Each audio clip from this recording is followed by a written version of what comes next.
Oke, assalamualaikum warahmatullahi wabarakatuh. Jumpa lagi teman-teman, analis saham syariah. Pada kesempatan kali ini kita akan bahas soal saham Banknet Syariah atau saham Banknet Indonesia Syariah. Seperti apa analisa saham Banknet Syariah ini? Tapi ini hanya sekedar review, valuasi, prospek dan sebagainya.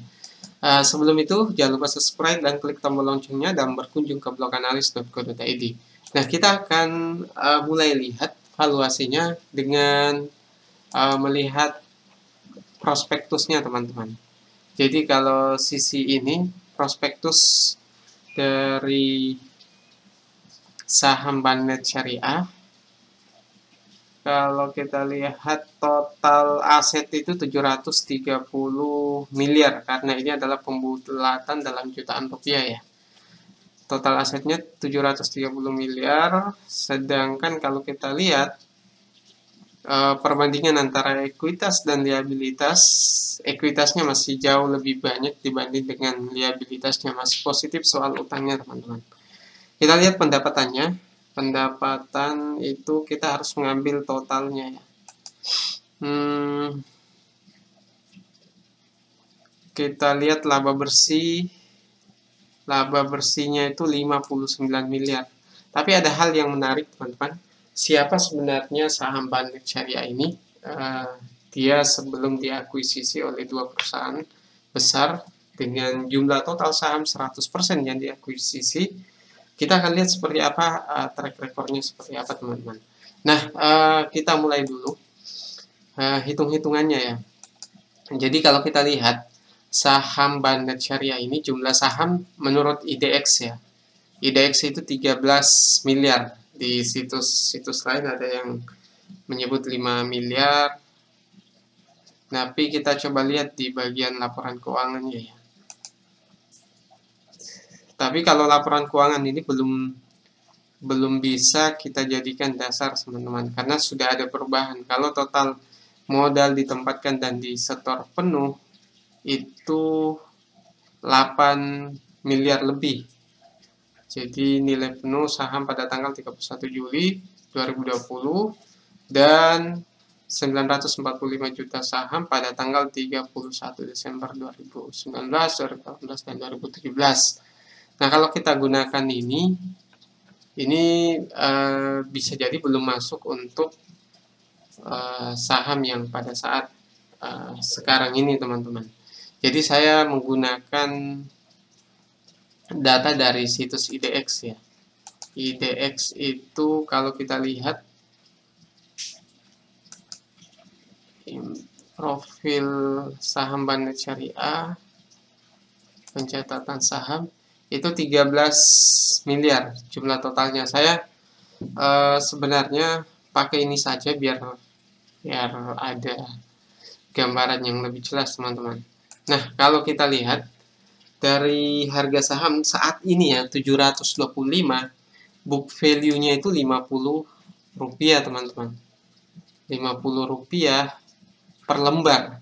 Dengan kata lain, kalau saat ini dihargai dengan 725 per lembar, maka coba kita hitung 725 pagi. Maka PBV-nya itu 14,4 kali.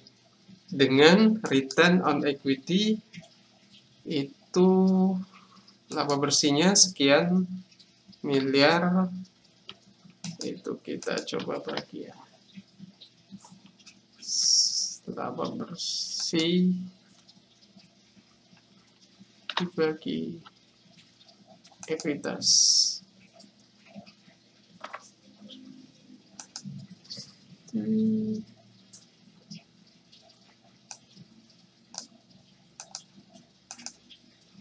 Oke teman-teman, kita gunakan persentase. Berarti return on equity-nya cuma 9%. Kalaupun kita setahun kan, ini kita kali 2, berarti karena ini kalau kita lihat laporan keuangannya, laporan keuangan itu menggunakan per 31 Juli 2020, berarti ini cuma sampai kuartal 2 ya teman-teman untuk tahun 2020 kuartal 2. Sekarang ini tahun 2021.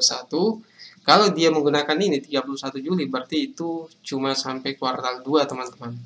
Kalau dia cuma sampai kuartal 2, maka kita kalau setahun kan kita kali 2 saja, berarti cuma ada 18%. Jadi kalau kita pakai valuasi standar saja, ini masih layak dihargai di PBV 2 kali, atau karena ini adalah saham yang baru IPO, mungkin PBV 3 kali juga mungkin bisa karena faktor bank syariahnya ini. Karena banyak orang yang berharap besar pada bank-bank syariah, seperti misalnya BRIS yang juga dihargai cukup mahal sekali saat ini. Nah, kalau kita realistis, PBV dengan 14,4 kali itu saya katakan sangat mahal sekali, teman-teman. Ini coba kita gunakan dengan ekuitas yang rata-rata, teman. Karena ini adalah ekuitas aktualnya saat ini. Kalau kita pakai yang rata-rata, misalnya PBV-nya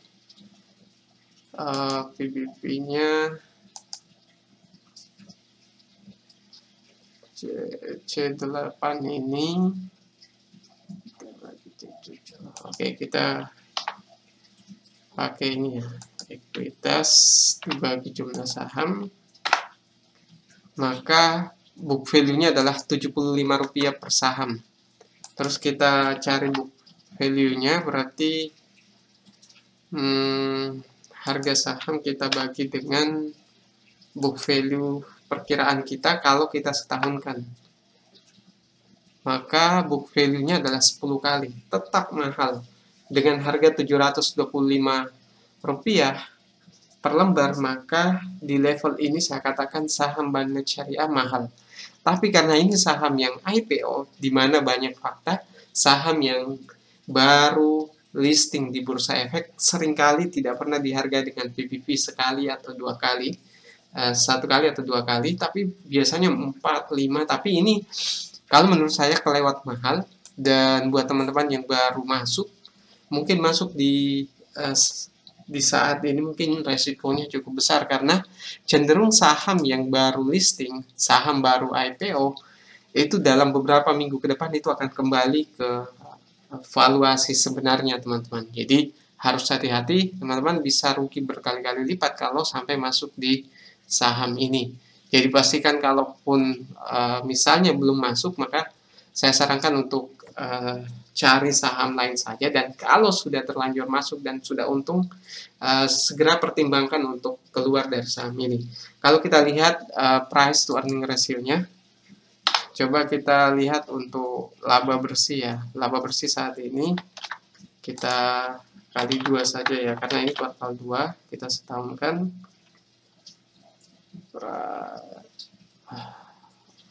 Oke. Kita pakai earning per share yang aktual saja dulu. Harga saham 305 dibagi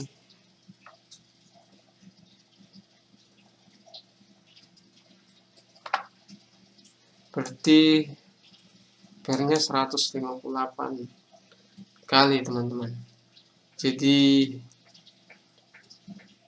price to earning per share-nya ini cukup fantastis menurut saya, dengan 158 kali. Padahal standarnya, teman-teman, kalau mau beli antara 10 sampai 15 kali saja. Kalaupun ada yang sampai 20, itu memang teman-teman bisa lihat dari return on equity-nya yang memang juga sangat mendukung, cukup tinggi. Dengan return on equity yang kita setahunkan, ini tidak sampai 20%, teman-teman.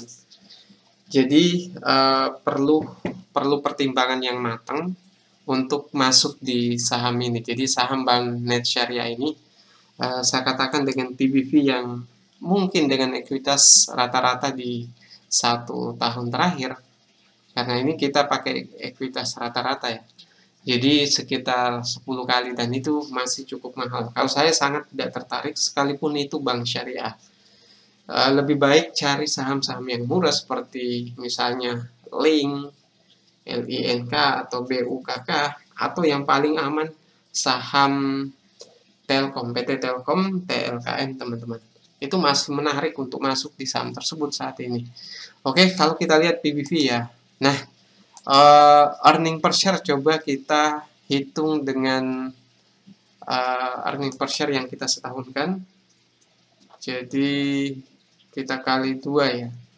Berarti ini mentok-mentoknya sampai anggaplah sama dengan kita kali 2 saja biar simpelnya untuk kita setahunkan. Jadi price to earning ratio-nya adalah price to earning per share-nya itu 79 kali, masih cukup mahal dengan return on equity yang kalau kita setahunkan masih bisa kita katakan mahal, teman-teman.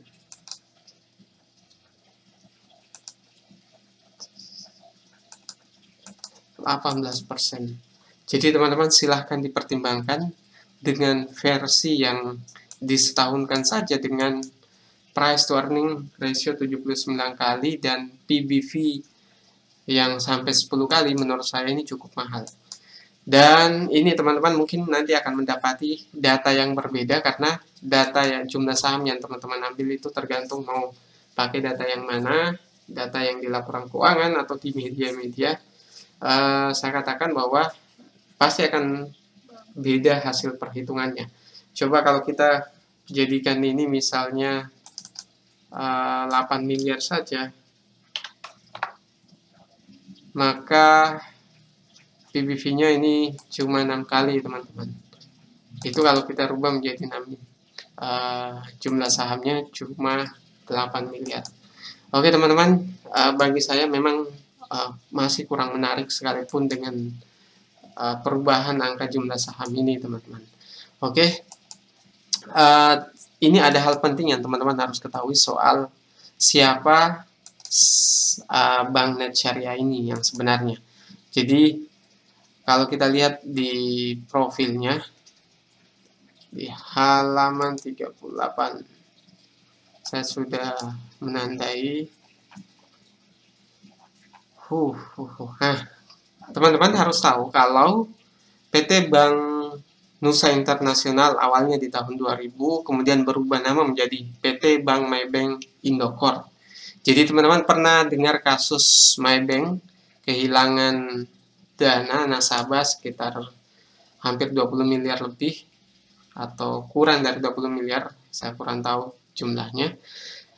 Itu menyangkut dengan Maybank. Tapi apakah Maybank ini bagian dari PT Bank Net Syariah? Coba kita lihat. Kalau kita lihat PT Maybank Indocor berganti nama menjadi PT Bank Maybank Syariah Indonesia itu di tahun 2010, dan kemudian di tahun 2019 PT Bank Net Indonesia Syariah itu diakuisisi 100%. Ingat, jadi teman-teman diakuisisi 100% oleh PT NTI Global Indonesia dan PT Berkah Anugrah Abadi.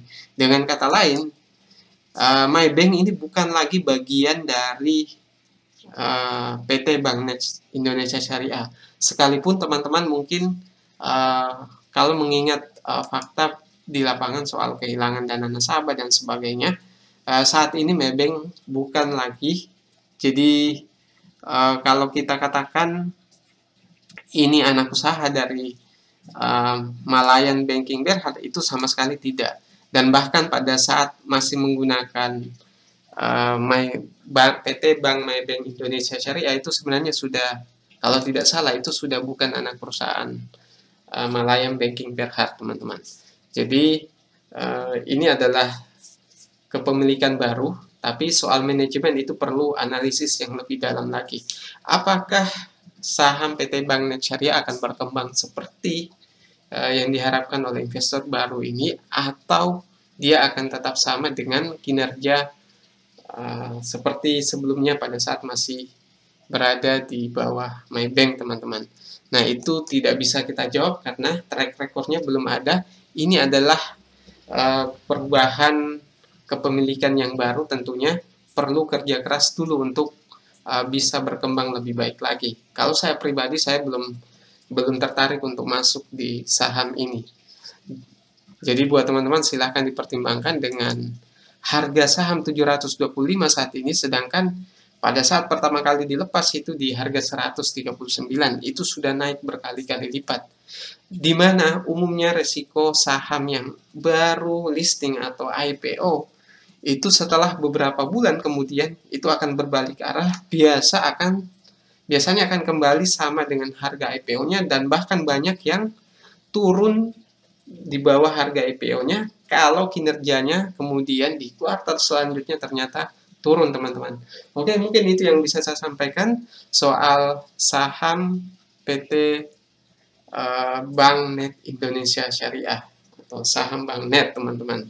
Oke, kalau ada pertanyaan silahkan ajukan pertanyaan di bawah atau request soal saham apa yang akan dianalisis selanjutnya. Oke teman-teman, saya tidak menjamin 100% apa yang saya katakan ini benar, tapi tetap pertimbangkan dan lakukan analisis yang mendalam. Sekian dari saya. Assalamualaikum warahmatullahi